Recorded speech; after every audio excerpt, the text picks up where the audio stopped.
Ibu memintaku menceraikan suamiku dan menyuruhku menikah lagi dengan pria pilihannya. Nai, ibu gak mau tahu. Pokoknya kamu harus bercerai dengan Amar. Suara ibuku menggelegar seperti petir yang menyambar di tengah siang bolong. Tangannya menggenggam erat lengan kursi, wajahnya merah padam penuh emosi. Aku, Naila, hanya bisa terdiam, menunduk sambil memegang dadaku yang mulai terasa sesak.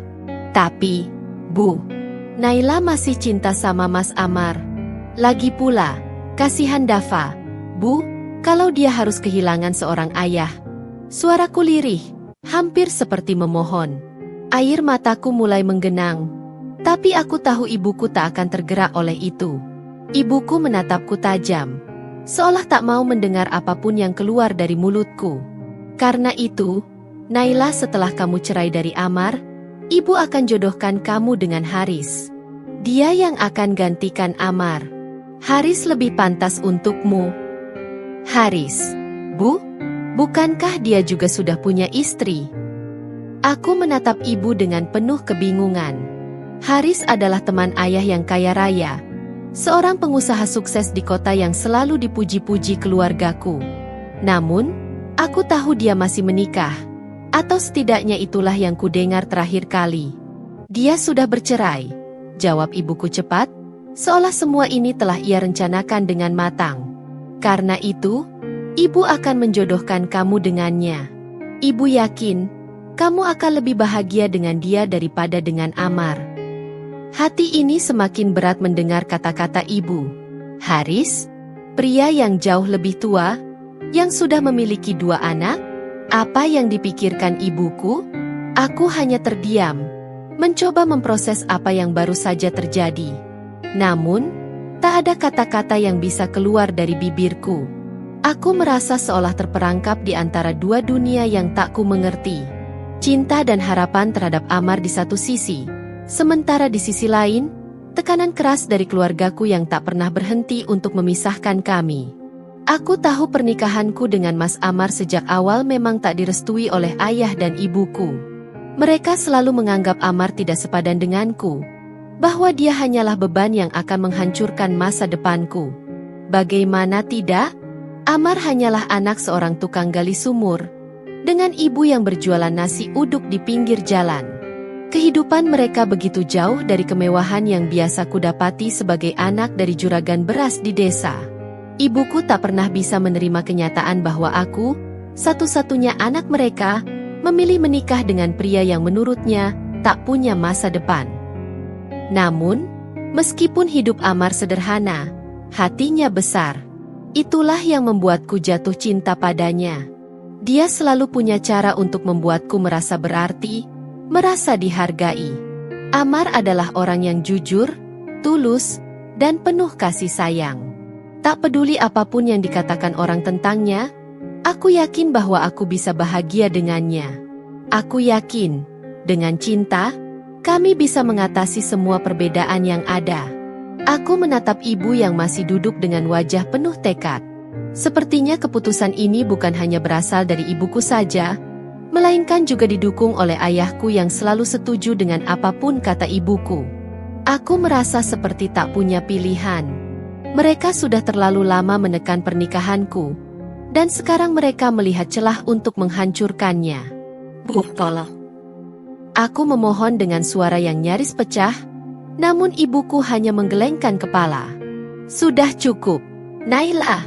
Ibu tidak mau mendengar alasanmu lagi. Kamu harus segera berpisah dengan Amar. Haris adalah pilihan yang tepat. Dia bisa memberimu kehidupan yang lebih layak. Dia bisa membahagiakan kamu dan Dava. Suara ibuku menggema di dalam rumah yang besar, memantulkan rasa putus asa yang mendalam di dalam hatiku. Aku tidak bisa berkata apa-apa lagi. Kata-kata ibuku selalu seperti tembok besar yang tak bisa kutembus. Sejak kecil, aku dibesarkan dalam lingkungan di mana semua keputusanku diatur oleh mereka. Apa yang aku pakai, siapa yang aku temui, bahkan kemana aku harus pergi. Sekarang, mereka mencoba mengambil pernikahanku, sesuatu yang dulu kulakukan dengan tekad besar, melawan segala rintangan demi cinta yang aku percaya. Aku memandang keluar jendela, ke arah pohon mangga yang bergoyang diterpa angin. Hatiku berbisik lembut, memanggil Amar, tapi aku tahu bahwa situasi ini bukan hanya tentang aku dan dia. Ini tentang keluarga yang tak pernah puas dengan pilihanku, tentang masyarakat yang selalu menilai dari tampilan luar, dan tentang hidup yang tak pernah memberi ruang untuk cinta yang sederhana. Aku ingin melawan, ingin mempertahankan pernikahanku. Namun, dalam hati kecilku, aku tahu betapa beratnya melawan keputusan keluargaku. Di tengah keheningan itu, aku hanya bisa pasrah, membiarkan takdir bermain pada jalannya. Dan begitulah, sekali lagi aku merasa tak berdaya, tak mampu memperjuangkan cinta yang pernah aku yakini akan bertahan selamanya. Bab 2, Pertemuan yang mengubah segalanya. Aku masih ingat dengan jelas hari itu, hari di mana takdir mempertemukanku dengan Amar. Saat itu, aku adalah mahasiswa baru yang masih canggung dan bingung di tengah hiruk-pikuk masa orientasi kampus. Setiap sudut kampus terasa asing, dan keramaian para senior yang berteriak-teriak memberi arahan membuatku semakin merasa terasing. Di sanalah, di tengah kebingunganku, aku melihat sosok yang tak akan pernah kulupakan, Amar. Amar, dengan senyumnya yang tulus dan pandangan yang lembut, adalah seorang kakak tingkat yang bertugas membimbing mahasiswa baru. Dia bukan orang yang suka membentak atau memaksa seperti beberapa senior lainnya. Justru, Amar lebih sering tersenyum dan membantu kami yang terlihat kewalahan dengan segala aturan dan tugas orientasi yang kadang membingungkan. Di saat teman-teman senior lain seolah berkuasa, Amar tampil sebagai pengecualian. Kepribadiannya yang tenang dan sikapnya yang hangat membuatnya menonjol di antara yang lain. Saat itu aku merasa lelah dan hampir menyerah. Aku duduk sendirian di pinggir lapangan, berusaha menahan air mata yang hampir tumpah karena tekanan orientasi yang begitu berat. Saat itulah Amar menghampiriku. Dia duduk di sebelahku tanpa berkata apa-apa. Hanya tersenyum lembut seolah ingin memberitahuku bahwa semuanya akan baik-baik saja. "Kamu baik-baik saja?" tanyanya lembut. Suaranya begitu menenangkan. Aku hanya bisa mengangguk pelan, merasa malu karena hampir menangis di depan orang asing. Namun, dari percakapan sederhana itu, aku langsung merasakan ketulusan di dalam dirinya. Amar tidak seperti orang lain. Dia tidak memandang siapa aku atau dari mana asal-usulku. Dia hanya peduli. Jangan terlalu dipikirkan. Masa orientasi ini memang selalu penuh tekanan. Tapi percayalah, ini hanya sementara. Setelah ini, semuanya akan jauh lebih baik, katanya sambil memberikan segelas air mineral yang dipegangnya. Aku menerimanya dengan tangan gemetar, dan di momen itulah aku tahu bahwa Amar adalah seseorang yang istimewa. Hari-hari berikutnya selama orientasi, aku sering melihat Amar. Kami sering mengobrol setelah sesi-sesi orientasi yang melelahkan. Dia selalu memastikan aku baik-baik saja, dan tanpa sadar, aku mulai menantikan setiap momen kami bertemu. Sikapnya yang sederhana, rendah hati, dan selalu peduli pada orang lain membuat hatiku perlahan terbuka untuknya. Amar bukanlah tipe pria yang flamboyan atau suka pamer. Dia jauh dari itu. Dia adalah tipe pria yang diam-diam menarik perhatian dengan kejujuran dan kesederhanaannya. Setelah masa orientasi berakhir, hubungan kami tidak berhenti di sana. Kami mulai sering bertemu, makan siang bersama di kantin kampus, dan saling bertukar cerita tentang kehidupan masing-masing. Dari obrolan kami, aku semakin mengenal Amar lebih dalam. Dia bukan berasal dari keluarga yang berada, bahkan bisa dibilang kehidupannya sangat sederhana. Ayahnya seorang tukang gali sumur, dan ibunya berjualan nasi uduk di desa. Namun, Amar tidak pernah merasa malu dengan latar belakang keluarganya. Dia justru bangga dengan orang tuanya yang bekerja keras demi menghidupi keluarga mereka. Meski hidupnya sederhana, Amar memiliki mimpi besar. Dia ingin menjadi guru dan mengabdikan hidupnya untuk mendidik anak-anak di desanya. Keinginannya yang kuat untuk berbuat baik dan memberikan sesuatu kepada orang lain semakin membuatku terkesan. Aku semakin jatuh cinta pada Amar, bukan karena penampilannya atau hartanya, tapi karena hatinya yang begitu tulus dan penuh kasih. Ketika akhirnya aku menyadari bahwa aku telah jatuh cinta pada Amar, aku tahu bahwa aku harus memperkenalkannya kepada keluargaku. Aku berharap mereka bisa melihat Amar seperti aku melihatnya. Seorang pria yang baik, penuh tanggung jawab, dan memiliki hati yang mulia. Namun, kenyataan jauh dari harapanku. Ketika aku pertama kali memperkenalkan Amar kepada kedua orang tuaku, reaksinya sungguh di luar dugaan. Mereka marah besar. Bukan hanya sekadar marah, tapi kemarahan yang dilandasi oleh rasa hina dan kecewa. Ayahku bahkan tidak mau menatap Amar, sedangkan ibuku langsung melontarkan kata-kata yang menghancurkan hatiku. Ini pria yang kamu pilih, Naila? Ibu memandang Amar dari atas ke bawah dengan tatapan penuh penghinaan. Dia anak tukang gali sumur. Apa kamu sudah gila memilih pria semacam ini? Kamu layak mendapatkan yang jauh lebih baik. Aku mencoba menjelaskan, mencoba meyakinkan mereka bahwa Amar adalah pria yang baik dan bahwa cinta kami tulus. Tapi orang tuaku tidak mau mendengarkan. Mereka hanya melihat latar belakang Amar, melihat kemiskinannya sebagai tanda kegagalan. Bagi mereka, Amar tidak pantas untukku. Amar yang mendengar semua penghinaan itu hanya terdiam. Dia tidak membalas, tidak mencoba membela dirinya sendiri. Dia hanya menatapku dengan mata yang penuh kesedihan. Hatinya mungkin terluka, tapi Amar tetap berdiri dengan tenang, seolah menerima semua itu tanpa dendam. Setelah kejadian itu, aku jatuh sakit. Syok dan tekanan emosional membuatku kehilangan semangat, hingga akhirnya tubuhku menyerah. Orang tuaku yang melihat kondisiku mulai merasa khawatir.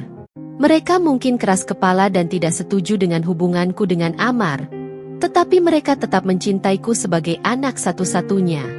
Kesehatanku yang terus memburuk membuat mereka mulai melunak. Melihat anak sematawayangnya terbaring lemah di tempat tidur membuat hati mereka luluh. Mereka akhirnya mengizinkan aku dan Amar untuk tetap bersama. Bukan karena mereka benar-benar menerima Amar, tapi lebih karena mereka tidak ingin melihatku menderita lebih lama. Dengan berat hati, mereka merestui pernikahanku dengan Amar. Namun, di balik restu yang mereka berikan, aku tahu bahwa hati mereka masih penuh dengan penolakan dan rasa tidak puas. Mereka setuju hanya karena mereka tidak ingin aku semakin jatuh sakit. Bukan karena mereka benar-benar menerima Amar sebagai bagian dari keluarga kami. Tapi aku tidak peduli. Yang penting bagiku adalah bahwa aku dan Amar bisa bersama. Cinta kami lebih besar dari semua rintangan ini. Atau setidaknya, begitulah yang aku yakini saat itu. Hari pernikahan kami adalah momen yang seharusnya penuh kebahagiaan. Tetapi di balik pesta yang meriah, aku merasakan ada ketidaknyamanan yang mengintai. Keluargaku telah menyiapkan perayaan besar-besaran, lengkap dengan dekorasi mewah dan tamu-tamu penting yang datang dari berbagai daerah. Sebagai anak tunggal, aku memang selalu diperlakukan istimewa. Pernikahanku dengan Amar menjadi ajang kebanggaan keluargaku, meski mereka masih menyimpan keraguan terhadap Amar. Namun, di tengah keramaian dan gemerlap pesta, aku dapat melihat dengan jelas bahwa keluarga Amar merasa canggung dan terasing. Ayahnya, seorang tukang gali sumur yang bekerja keras dengan tangan penuh keringat, tampak salah tingkah di antara tamu-tamu yang berpakaian mewah. Ibunya, yang setiap hari berjualan nasi uduk di pasar, hanya bisa tersenyum kaku, mencoba menyesuaikan diri dengan suasana yang terasa asing bagi mereka. Mereka tidak pernah terbiasa dengan kemewahan seperti ini, dan aku bisa merasakan ketidaknyamanan yang mereka rasakan. Amar juga tidak banyak bicara malam itu. Meski dia tersenyum di setiap kesempatan, aku tahu dia merasa tidak nyaman. Sebagai pria yang selalu rendah hati dan tidak pernah mengharapkan banyak, kemewahan pesta pernikahan kami mungkin terasa seperti dunia yang sangat jauh dari kehidupannya sehari-hari. Tapi meskipun ada perbedaan besar antara keluarga kami, aku berusaha meyakinkan Amar bahwa cinta kami lebih penting daripada harta atau status sosial. Mas, ingat, pesta pernikahan kita ini bukan tentang harta, tapi tentang cinta.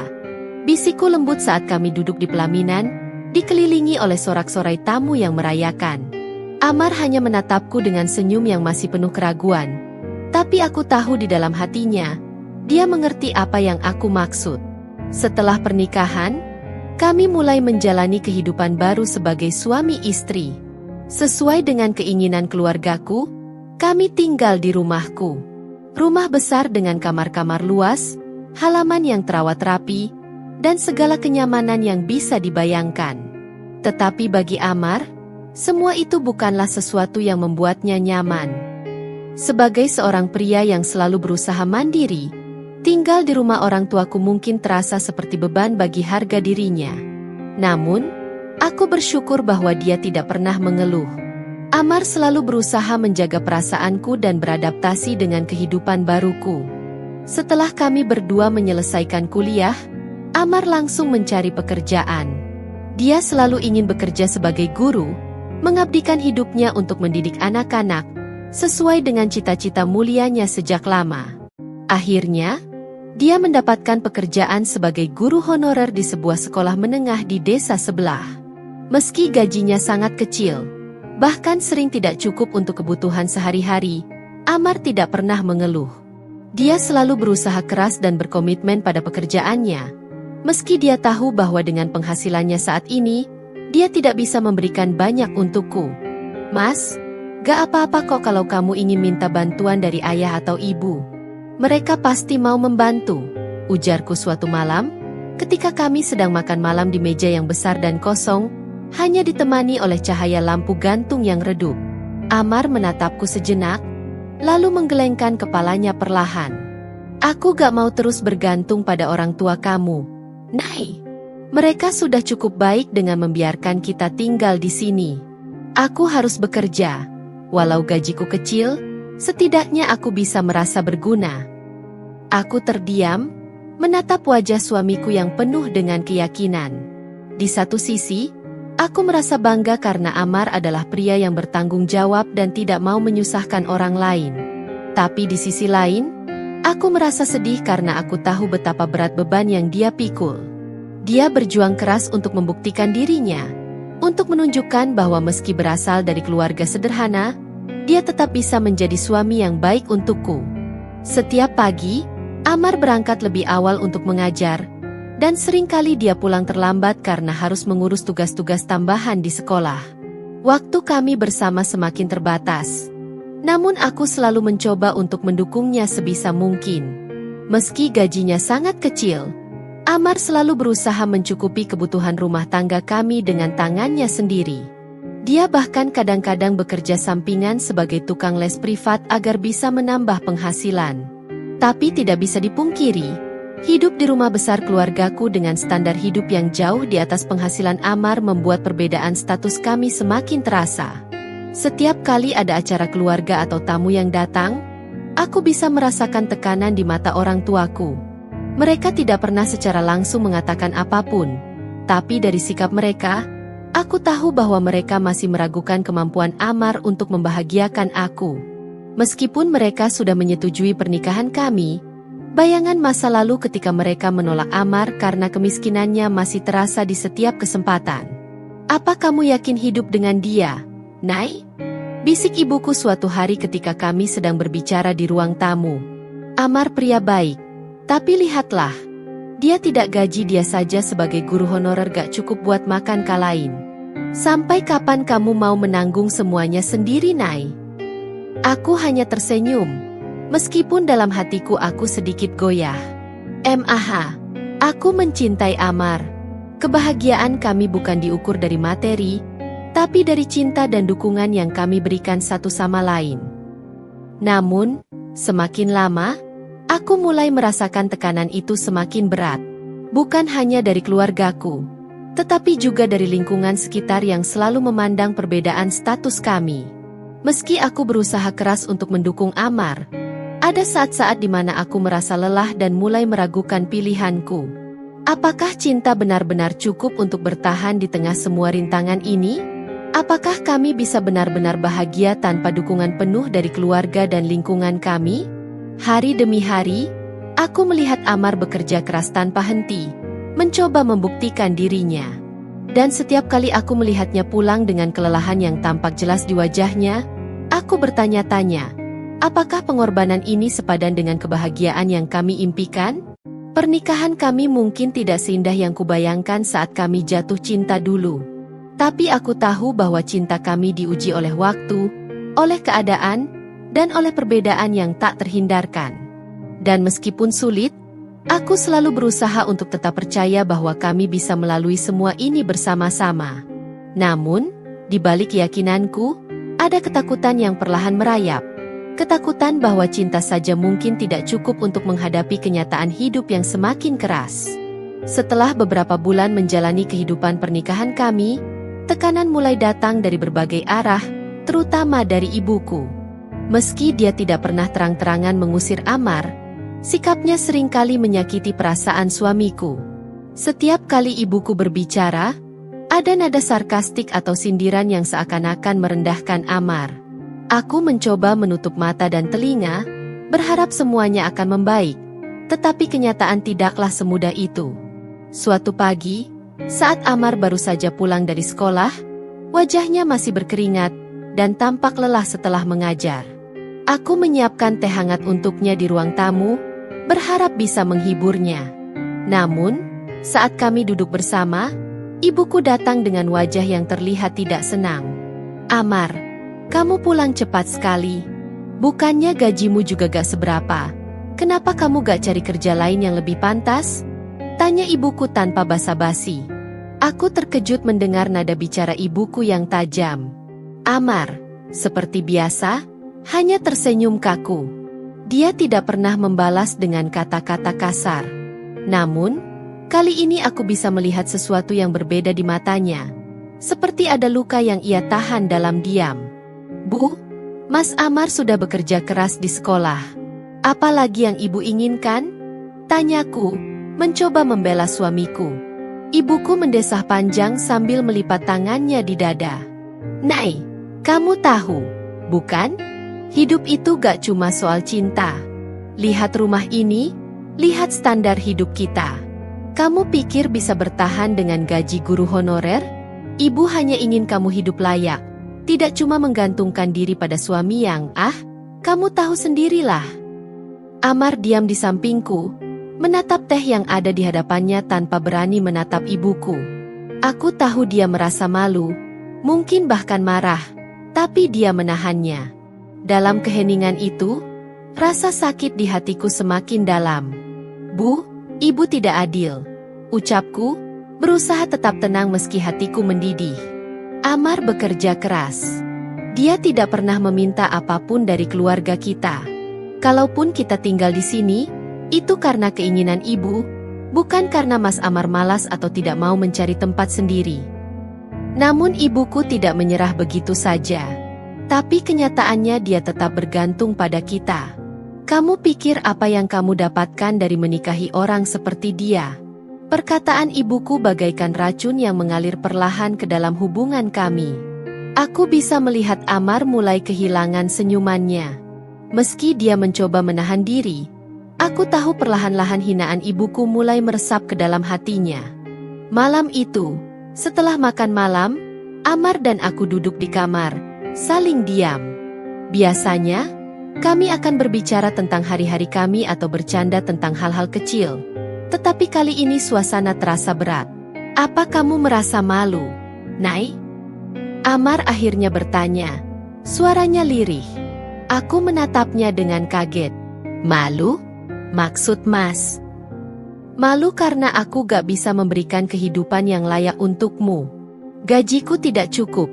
Kita masih tinggal di rumah orang tuamu, dan aku." Amar berhenti, menundukkan kepalanya. Aku melihat kekecewaan yang dalam di wajahnya. "Mas Amar, jangan bicara seperti itu. Aku mencintai Mas apa adanya. Aku tidak peduli dengan apa yang orang lain katakan, bahkan ibu sekalipun." Aku mencoba menghiburnya, tapi kata-kataku terasa tidak cukup untuk menyingkirkan rasa sakit yang kini menguasai hatinya. Amar menarik napas panjang, menatapku dengan mata yang penuh kesedihan. "Aku hanya ingin jadi suami yang bisa membanggakanmu, Nay." Tapi mungkin ibumu benar. Aku tidak cukup untukmu. Kalimat itu menusuk hatiku seperti belati. Aku tahu betapa keras Amar telah berusaha, betapa dalam cintanya untukku, tetapi hinaan ibuku telah merusak kepercayaan dirinya. Setiap kali dia dihina, sedikit demi sedikit Amar mulai meragukan dirinya sendiri. Setiap kali ibuku merendahkannya, aku bisa melihat Amar semakin tertekan. Suatu malam, setelah hari yang penuh dengan sindiran dari ibuku, aku menemukan Amar duduk di teras rumah, menatap langit dengan tatapan kosong. Dia tidak pernah seperti ini sebelumnya, dan itu membuat hatiku semakin khawatir. "Mas, kamu kenapa?" tanyaku sambil duduk di sebelahnya. Amar terdiam sejenak sebelum akhirnya berbicara dengan suara yang pelan. "Aku berpikir untuk mencari pekerjaan di luar kota, Nay. Mungkin, kalau aku jauh dari sini, aku bisa menemukan sesuatu yang lebih baik, bisa membuktikan diri bahwa aku mampu." Aku menatapnya dengan kaget. "Mas mau meninggalkanku?" "Bukan meninggalkan. Aku hanya ingin memberimu kehidupan yang lebih layak. Di sini, aku hanya jadi beban." "Ibumu benar, Nay. Aku tidak cukup baik untukmu. Setiap hari, aku merasa makin kecil di rumah ini." Hatiku hancur mendengar ucapannya. Aku tahu Amar terluka, bukan hanya oleh kata-kata ibuku, tapi oleh rasa tidak percaya diri yang semakin menumpuk. "Mas Amar, jangan bilang seperti itu. Aku tidak peduli tentang uang atau pekerjaan. Aku hanya ingin kita tetap bersama, menjalani ini berdua, apapun yang terjadi." Aku meraih tangannya, berharap bisa memberinya kekuatan. Tapi Amar menarik tangannya dengan lembut. "Nay, ini bukan cuma soal cinta. Aku tidak bisa terus hidup dalam hinaan dan rasa malu. Aku ingin membuktikan bahwa aku bisa memberikan sesuatu yang lebih untukmu, untuk keluarga kita." Aku menangis, merasakan ketakutan yang semakin nyata. "Tapi Mas, aku butuh kamu di sini. Jangan tinggalkan aku." Amar menunduk, lalu mengangguk pelan. "Aku gak akan meninggalkan kamu, Nay. Tapi beri aku waktu untuk memperbaiki semua ini. Aku gak bisa hidup seperti ini terus." Di malam yang sunyi itu, aku merasakan hubungan kami berada di titik terendah. Hinaan dan tekanan yang datang dari ibuku mulai merusak fondasi cinta kami. Amar semakin tertekan, dan aku mulai takut bahwa kami tidak akan bisa bertahan. Tapi meskipun semua itu, aku tahu satu hal, aku tidak akan pernah melepaskan Amar, tidak peduli seberapa berat ujian yang kami hadapi. Bab 8, Hadiah Bahagia di Tengah Badai. Saat Amar mulai putus asa dan ingin meninggalkan rumah, sebuah kabar bahagia datang seperti cahaya di tengah kegelapan. Aku hamil. Kabar ini bagaikan angin segar di tengah kelelahan mental yang mulai menggerogoti hubungan kami. Amar yang semula ingin menyerah, perlahan-lahan mulai kembali tersenyum. Dia memelukku dengan penuh haru saat aku mengabarkan kehamilan ini, seakan-akan kebahagiaan yang lama hilang kembali mengisi hatinya. "Mas, kita akan punya anak," bisikku pelan sambil tersenyum penuh harap, meski ada sedikit ketakutan tersembunyi di balik kebahagiaanku. Amar menatapku, matanya berbinar penuh kelegaan dan kebahagiaan. "Alhamdulillah, Nay, ini adalah anugerah. Mas janji, Mas akan jadi ayah yang baik untuk anak kita." Dia mengecup keningku dengan lembut. Untuk beberapa saat, kami berdua seperti melupakan semua masalah. Kehamilanku seolah menjadi pengikat baru di antara kami, memberikan harapan bahwa kehidupan kami akan berubah menjadi lebih baik. Amar pun mulai bekerja lebih keras lagi di sekolah, walau gajinya masih tak seberapa. Setiap hari, dia pulang dengan wajah penuh semangat, membawa buah tangan kecil untukku, seringkali berupa makanan kesukaanku saat mengidam. Namun, di balik kebahagiaan kami, ibuku tetap menjadi duri yang tak kunjung surut. Meski kini aku hamil, ibuku tidak menunjukkan tanda-tanda untuk melunakkan sikapnya terhadap Amar. Bahkan, hinaannya semakin sering terdengar, Terutama ketika dia tahu bahwa aku semakin tergantung pada Amar selama kehamilan. Apa kamu yakin Amar bisa menjadi ayah yang baik? Dia bahkan tidak bisa membiayai dirimu, apalagi anakmu nanti. Sindir ibuku suatu sore saat aku tengah duduk di ruang tamu, menunggu Amar pulang dari sekolah. Aku mencoba bersabar. Bu, tolong jangan bicara seperti itu. Amar bekerja keras. Dia berusaha sekuat tenaga untuk kami, kataku, meski hatiku perih mendengar kata-katanya. Ibuku hanya mendesah, lalu berjalan melewatiku dengan wajah sinis. Cinta saja tidak cukup, Nay. Kamu butuh suami yang mampu menafkahimu dan anakmu. Bukankah sudah saatnya kamu mulai berpikir lebih jauh? Meski aku tahu ibuku tak pernah benar-benar merestui pernikahan kami, kali ini perkataannya terasa lebih menusuk. Terutama karena aku sedang hamil, dan lebih sensitif terhadap semua perkataan yang menyentuh kehidupan rumah tanggaku. Aku hanya berharap, kehadiran anak kami kelak bisa membuat semuanya berubah, termasuk hubungan Amar dengan ibuku. Waktu terus berlalu, dan setelah 9 bulan penuh suka dan duka, tibalah hari kelahiran anak kami. Amar berada di sampingku selama proses persalinan, menggenggam tanganku erat, memberikan dukungan yang sangat aku butuhkan di tengah rasa sakit yang luar biasa. Akhirnya, dengan tangis pertama yang pecah di ruang bersalin itu, putra kami, Dava, lahir ke dunia. Tangis bahagia Amar memenuhi ruangan saat dia pertama kali menggendong Dava. Ini anak kita, Nay, ini keajaiban kecil kita, katanya sambil menatap bayi mungil itu dengan penuh rasa syukur. Aku meneteskan air mata kebahagiaan saat melihat Amar memeluk Dava dengan cinta yang tulus. Seolah semua masalah dan beban yang kami hadapi hilang sesaat, digantikan oleh kebahagiaan dan harapan baru. Namun, meskipun kelahiran Dava membawa kebahagiaan besar ke dalam hidup kami, itu tidak berarti semua masalah hilang begitu saja. Ibuku, yang dari awal sudah tidak menyukai Amar, mulai menemukan cara baru untuk mengganggu hubungan kami. Alih-alih merasa terharu dengan kelahiran cucunya, ibuku justru melihat ini sebagai kesempatan untuk kembali merongrong suamiku. Aku tidak tahu bagaimana kalian akan membesarkan anak ini dengan penghasilan seperti itu, kata ibuku dengan nada sinis suatu pagi, ketika Amar baru saja pulang setelah membeli perlengkapan bayi di pasar. Kalau kamu masih bergantung pada suamimu yang tidak seberapa gajinya, aku tidak yakin masa depan Dava akan cerah. Amar menundukkan kepalanya, tak membalas perkataan ibuku. Aku tahu, meski Amar berusaha sekuat tenaga untuk menahan emosinya, perkataan ibuku semakin membuatnya tertekan. Setiap kali dia dihina, aku bisa melihat sedikit cahaya yang padam dari matanya. Namun, dia tidak pernah mengeluh kepadaku. Dia selalu mengatakan bahwa dia bisa menanggung semuanya demi aku dan Dava. Ibuku, di sisi lain, semakin gencar dengan upayanya untuk memisahkan kami. Dia mulai mencari-cari alasan untuk membuatku bercerai dengan Amar. Setiap ada masalah kecil, dia selalu mengaitkannya dengan ketidakmampuan Amar sebagai seorang suami dan ayah. Suatu hari, saat aku sedang duduk di ruang tamu, ibuku datang dengan wajah serius.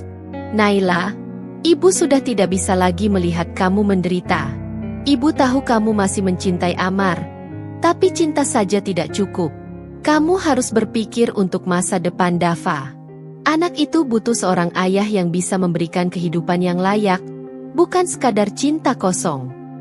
Aku tersentak mendengar perkataan ibuku. Bu, Mas Amar adalah ayah Dava. Dia bekerja keras untuk kami. Kami tidak butuh orang lain, Bu. Aku bahagia dengan Amar. Tidak, Naila, potong ibuku dengan nada tegas. Kamu tidak sadar, tapi perlahan-lahan kamu akan menyadari bahwa Amar tidak cukup untukmu dan anakmu. Aku berdiri dari tempat dudukku, menatap ibuku dengan mata penuh amarah. Bu, ini hidupku. Dava adalah anakku dan Amar. Tolong hargai pilihan kami. Perkataan ibuku meninggalkan rasa pahit di hatiku. Meskipun aku tahu dia hanya ingin yang terbaik untukku, caranya memaksakan kehendaknya membuatku merasa terpojok. Amar, yang mendengar pembicaraan kami dari kejauhan, hanya bisa menatapku dengan tatapan penuh rasa bersalah. Aku tahu, di lubuk hatinya, dia juga merasakan beban yang semakin berat. Namun, di tengah semua tekanan ini, aku yakin satu hal, aku tidak akan pernah meninggalkan Amar. Tidak peduli seberapa keras ibuku mencoba memisahkan kami, aku akan terus berjuang untuk keluarga kecil kami. Amar adalah ayah Dava, suamiku, dan orang yang selalu ada di sampingku, meski dunia mencoba memisahkan kami. Aku hanya bisa berharap bahwa kehadiran Dava bisa menjadi jembatan untuk memperbaiki hubungan yang sudah retak ini. Bab 10. Pilihan yang dipaksakan. Suatu sore yang hangat, di tengah suasana yang seolah menyiapkan badai yang lebih besar, seorang tamu datang ke rumah kami. Haris, teman lama ayahku, duduk dengan tenang di ruang tamu. Perawakannya tegap meski usianya sudah mendekati 40 tahun. Rambutnya yang semakin tipis dan hampir botak menambah kesan bahwa dia sudah melewati banyak hal dalam hidupnya. Dia adalah pengusaha sukses, dan itulah yang membuat orang tuaku terpikat untuk menjadikannya calon menantu. Dia datang dengan alasan yang diundang oleh ibuku untuk membahas kemungkinan pernikahan antara aku dan dirinya. Pertemuan itu berlangsung singkat. Haris tak banyak bicara, hanya sesekali melontarkan senyuman canggung ketika menatapku. Aku, di sisi lain, duduk kaku di sudut ruangan, merasakan dadaku sesak. Aku tahu, kunjungan ini bukan sekadar silaturahmi biasa. Ada rencana besar di balik pertemuan ini, dan rencana itu adalah tentang hidupku. Aku menatap ibuku dari kejauhan, mencoba mencari penjelasan di balik pandangan matanya yang keras. Aku tahu apa yang akan terjadi setelah pertemuan ini selesai.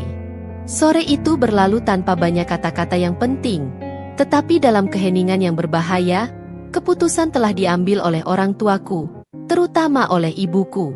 Seolah semua sudah diputuskan sebelum aku punya kesempatan untuk bersuara. Malam itu, ketika Haris telah pergi, aku dipanggil ke ruang tengah oleh ayah dan ibuku. Mereka duduk di sana, menatapku seolah-olah aku adalah anak kecil yang sedang menunggu hukuman. Pandangan ibuku tegas, sementara ayahku tampak lebih tenang. Tetapi aku tahu, mereka berdua telah sepakat. "Naila, sudah waktunya kamu mendengarkan kami," kata ayahku, memulai percakapan yang aku tahu akan menyakitkan. Ibuku langsung menyambung, tak memberiku kesempatan untuk bicara. "Kamu harus menikah dengan Haris, Nay. Ini untuk masa depanmu dan Dava. Amar tidak akan bisa memberikan apa-apa untuk kalian. Haris orang yang mapan. Dia bisa menjamin kehidupanmu jauh lebih baik." Mendengar kalimat itu membuatku marah dan sedih sekaligus. "Tapi, Bu, Mas Amar adalah suami saya, ayah dari Dava. Kenapa ibu selalu memandang rendah dia?" Ibuku menggelengkan kepala dengan frustrasi, seolah-olah aku yang tidak mengerti kenyataan. "Amar tidak pantas untukmu, Naila. Lihat dia sekarang. Apa yang bisa dia berikan untuk kamu dan anakmu? Seorang pria yang bekerja serabutan, tidak punya masa depan jelas. Haris, di sisi lain, bisa memberikan kehidupan yang jauh lebih baik." Aku membuka mulut untuk membantah, tetapi suara dari arah pintu menghentikan perdebatan kami. Mas Amar muncul, wajahnya penuh emosi. Dia sudah mendengar percakapan kami. "Ibu, ayah, saya datang kemari bukan untuk merepotkan kalian. Saya sedang mencari pekerjaan yang lebih baik. Saya hanya ingin Naila dan Dava bahagia bersama saya." Namun, kata-kata Amar tampaknya tak ada artinya bagi kedua orang tuaku. Ibu menatap Amar dengan dingin dan berkata tanpa basa-basi, "Itu hanya janji kosong, Amar. Kami tidak bisa lagi mempercayaimu. Naila akan menikah dengan Haris. Itu keputusan kami." Kata-kata itu jatuh seperti palu yang menghancurkan semua yang kami miliki. "Apa? Haris?" Suaraku bergetar, penuh dengan kebingungan dan ketidakpercayaan. "Dia sudah punya istri, Bu. Bagaimana mungkin ibu bisa memaksakan pernikahan ini?" Namun, ibuku segera memotong. Haris sudah bercerai, Naila. Dan dia siap menikah denganmu kapanpun. Dia juga bersedia menjadi ayah untuk Dava. Kami hanya ingin yang terbaik untukmu. Aku menatap ibuku dengan air mata yang menggenang di mataku.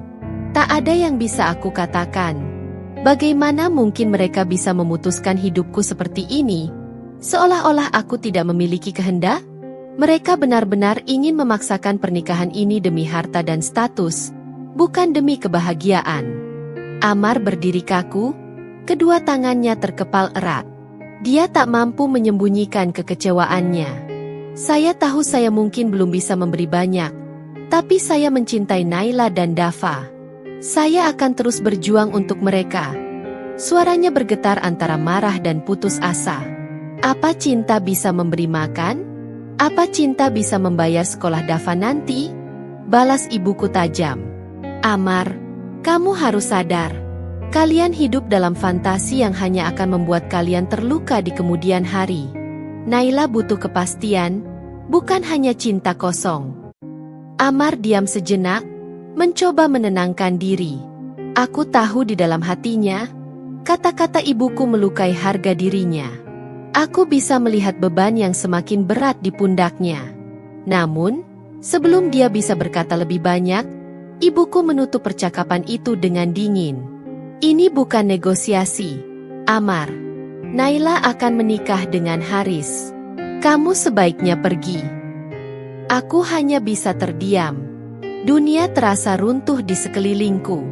Amar menatapku, berharap aku bisa melawan keputusan orang tuaku.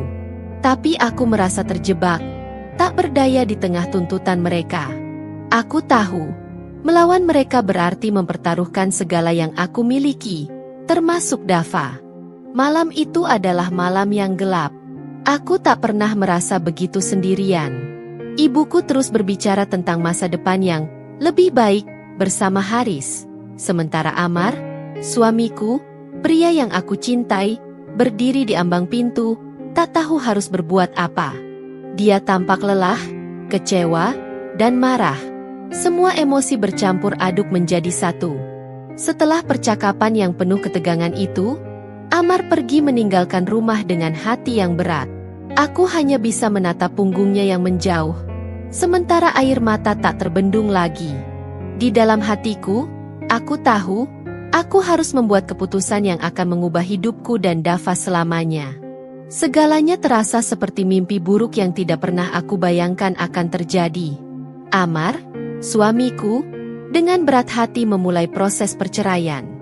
Semua itu ia lakukan demi satu hal, membuat orang tuaku bangga, agar aku bisa menikah dengan Haris seperti yang mereka inginkan. Di matanya, ia mungkin sudah merasa kalah dalam pertempuran ini, pertempuran yang tidak adil sejak awal. Keluargaku, terutama ibuku, telah menjatuhkan keputusan yang tak bisa dibantah. Dan aku, dengan hati yang penuh luka, hanya bisa mengikutinya, terjebak di antara cinta untuk Amar dan tekanan dari keluargaku. Proses perceraian kami dimulai dengan segala formalitas hukum yang dingin. Setiap kali aku harus bertemu Amar di pengadilan atau saat membicarakan rincian perceraian kami, hatiku terasa sakit. Wajahnya yang dulu selalu penuh senyum kini hanya menyimpan kesedihan yang mendalam. Meskipun ia tidak pernah mengatakannya, aku tahu, perceraian ini adalah luka besar baginya, sebuah kekalahan yang tak pernah ia inginkan. Aku hanya ingin yang terbaik untukmu, Naila, ucapnya suatu hari saat kami bertemu di luar ruang pengadilan. Suaranya berat, matanya menatap jauh ke depan, seolah-olah mencoba menenangkan badai di dalam dirinya. Kalau memang ini yang membuat keluargamu bahagia, aku akan relakan. Aku tidak bisa berkata apa-apa. Bagaimana mungkin aku bisa mengungkapkan betapa hancurnya hatiku? Amar, lelaki yang selama ini begitu aku cintai, menyerah karena tekanan keluargaku. Aku ingin memeluknya, ingin mengatakan bahwa aku masih mencintainya. Tetapi kata-kata itu terhenti di tenggorokanku. Rasanya terlalu menyakitkan untuk diucapkan. Di saat yang bersamaan, Haris mulai semakin sering muncul dalam hidupku. Sebagai calon suami pilihan orang tuaku, ia mulai mendekat, mengikuti apa yang telah diatur oleh ibu dan ayahku. Pernikahan kami sementara dilakukan secara sirri, tanpa banyak orang yang tahu, karena proses perceraian dengan Amar belum selesai. Bab 16, Penutup yang membahagiakan. 2 bulan berlalu sejak perceraian yang terpaksa aku jalani. Hari-hari terasa sunyi dan berat, tetapi takdir sepertinya sedang menyiapkan kejutan yang lebih besar dari yang pernah aku bayangkan. Kabar tentang kesuksesan Mas Amar tiba-tiba tersebar luas di desa kami. Ia telah berhasil menciptakan sebuah karya inovatif dalam bidang pendidikan, mendapatkan penghargaan dari pemerintah daerah. Sebuah pencapaian yang tidak hanya membawa kebanggaan bagi dirinya, tetapi juga mengubah pandangan banyak orang tentang dirinya, terutama orang tuaku. Bukan hanya itu, Mas Amar juga diangkat menjadi guru tetap, setelah bertahun-tahun menjadi guru honorer dengan penghasilan yang seadanya. Seakan keberuntungan terus memihak padanya, ia mendapatkan beasiswa S2 ke luar negeri. Ini adalah mimpi yang ia dambakan sejak lama, sebuah pencapaian yang menjadi bukti ketekunan dan dedikasinya sebagai seorang pendidik. Mendengar berita itu, hatiku campur aduk. Di satu sisi aku merasa bangga atas kesuksesan Amar, di sisi lain, aku merasa malu karena pernah meragukannya dan meninggalkannya karena desakan keluarga. Di sisi lain, kebahagiaan keluargaku yang sempat muncul setelah pernikahan dengan Haris mulai memudar. Ternyata, Haris bukanlah orang baik seperti yang ibu dan ayahku kira. Dia terlibat dalam kasus penipuan investasi bodong yang sedang diincar oleh polisi. Beberapa investor yang tertipu oleh perusahaannya mulai melaporkannya, dan situasi itu dengan cepat berubah menjadi mimpi buruk bagi keluargaku.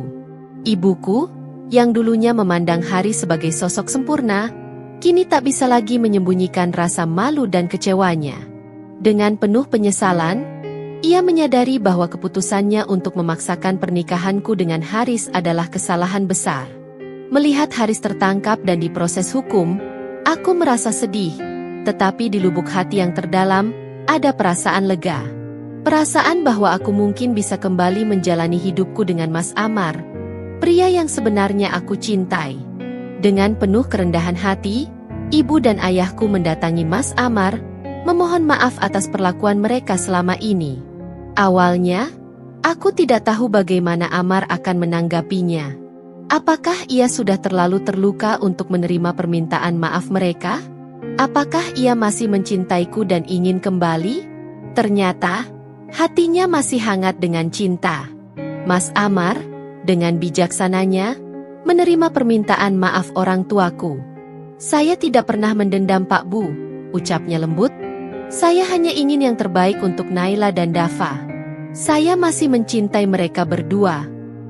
Namun, Amar memiliki satu syarat.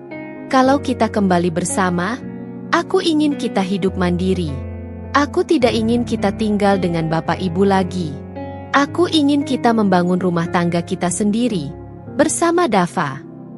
Aku terharu dengan kata-kata Amar.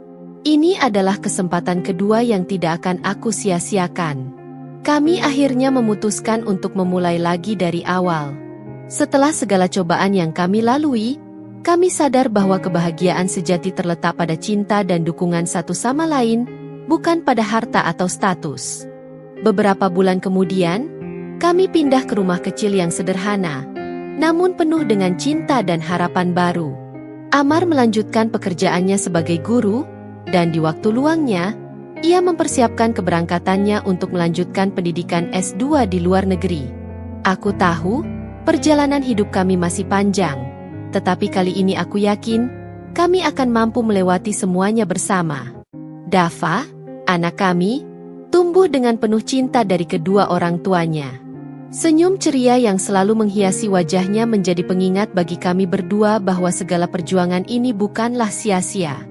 Kami mungkin tidak memiliki kekayaan materi yang melimpah, tetapi kami memiliki kekayaan yang lebih berharga, keluarga yang utuh, cinta yang tulus, dan masa depan yang penuh harapan. Hidup kami memang tidak sempurna, tetapi aku bersyukur karena akhirnya kami bisa menemukan kebahagiaan yang sebenarnya. Amar adalah pria yang selalu aku cintai, dan sekarang kami memiliki kesempatan untuk meraih mimpi kami bersama. Orang tuaku pun kini mulai menerima dan menghargai pilihan hidupku. Meskipun penyesalan mereka akan selalu ada di dalam hati. Dengan Amar di sisiku, aku yakin kami bisa melewati apapun yang akan datang di masa depan. Kami menjalani hidup dengan penuh kesederhanaan, tapi dengan cinta yang begitu besar. Dan itulah yang sebenarnya paling berarti.